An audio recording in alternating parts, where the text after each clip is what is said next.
मरकज़ी कोआर्डिनेटर जमात अहले सुन्नत पाकिस्तान पीरज़ादा अकरम रज़ा बगदादी और अल्लामा खालिद हसन मुजद्दिदी, डिविजनल सदर जमात अहले सुन्नत गुजरांवाला के दीगर रुफ़का के हमरा कोर कमांडर गुजरांवाला से मुलाकात। जोया न्यूज़ नेटवर्क प्लस के डस्का से आदिल जोया की रिपोर्ट के मुताबिक मुल्की दिफा और सलामती के लिए पाक जवानों की कुर्बानी रायगा नहीं जाएगी।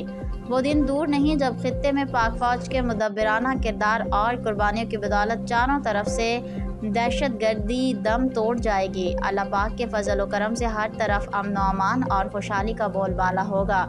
इन ख्यालात का इज़हार मरकज़ी कोआर्डिनेटर जमात अहले सुन्नत पाकिस्तान पीरज़ादा अकरम रज़ा बगदादी और अल्लामा खालिद हसन मुजद्दिदी, डिविजनल सदर जमात अहले सुन्नत गुजरांवाला के दीगर रुफ़का के हमरा कोर कमांडर गुजरांवाला से मुलाकात के बाद जोया न्यूज़ नेटवर्क प्लस के नुमाइंदे से गुफ्तगू करते हुए किया। इससे पहले जब रुफ़का वक्त के हमरा कोर कमांडर गुजरांवाला ऑफिस पहुंचे तो बाहर खड़े पाक फौज के जवानों से इज़हार यकजहती के लिए उन पर फूलों की पत्तियां निछावर कीं। मुलाकात में पाक फौज के शोधा के दर्जात की बुलंदी के लिए दुआ भी की गई।